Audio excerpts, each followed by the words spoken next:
Wherever you go, whatever you do, throw a little at it. Omax, Vest and Briefs. அண்மைச் செய்தி. தமிழகத்தில் நிகழும் சாலை விபத்துகளை குறைக்க தனி செயல் திட்டம் உருவாக்க முதலமைச்சர் உத்தரவை பிறப்பித்திருக்கிறார். இது குறித்த கூடுதல் விவரங்களோடு நிகழ நமது செய்தியாளர் ஸ்ரீ சந்தோஷ் முழு விவரங்களை விரிவாக வழங்கலாம். வணக்கம்.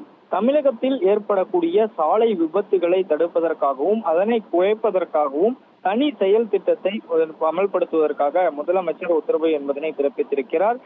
தமிழகத்தில் ஏற்படக்கூடிய அதிவிரைவு சாலைகளை அமைக்கவும் முதலமைச்சர் அறிவுறுத்தல் என்பதும் கொடுக்கப்பட்டிருக்கிறார். நெடுஞ்சாலைத்துறை ஆய்வுக் கூட்டத்தில் தமிழகத்தில் ஏன் இன்னும் அதிவிரைவு சாலைகள் அமைக்கவில்லை என்ற கேள்வி என்பதையும் எழுப்பப்பட்டிருக்கிறது. குறிப்பாக விரைவில் தமிழகத்தில் அதிவிரைவு சாலைகளை அமைக்க திட்டம் தீட்டவும் அறிவுறுத்தல் என்பதும் கொடுக்கப்பட்டிருக்கிறது. தமிழகத்தில் இருக்கக்கூடிய சாலை விபத்துகளை குறைப்பதற்காகவும் அதே போல பல்வேறு இடங்களில் நிகழக்கூடிய விபத்துகளை தடுப்பதற்காகவும் பல்வேறு முன்னெச்சரிக்கை என்பதை எடுப்பதாகவும் தகவல்கள் என்பதை நெடுஞ்சாலைத்துறை சார்பில் தெரிவித்திருக்கின்றனர்.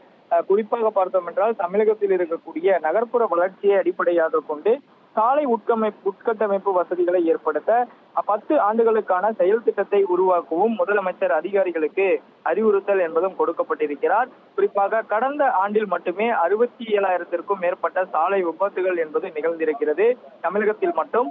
இதில் 17,000க்கும் மேற்பட்டோர் உயிரிழந்திருக்கின்றனர். முந்தைய ஆண்டை ஒப்பிடுகையில் அதிக விபத்துகள் என்பது தொடர்ச்சியாக சாலை விபத்துகள் என்பதும் ஏற்பட்டப்பட்டிருக்கிறது.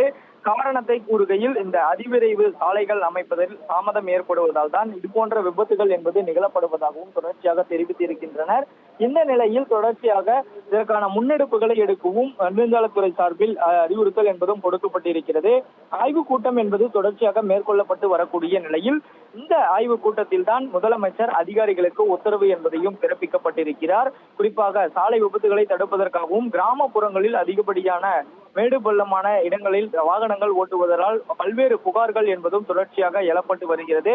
விபத்துகளை குறைப்பதற்காகவும் இது போன்ற திட்டங்கள் என்பது செயல்படுத்துவதாக அதிகாரிகளுக்கு முதலமைச்சர் அறிவுறுத்தல் கொடுக்கப்பட்டிருப்பதும் குறிப்பிடத்தக்கது. தகவல்களுக்கு நன்றி ஸ்ரீ சந்தோஷ்.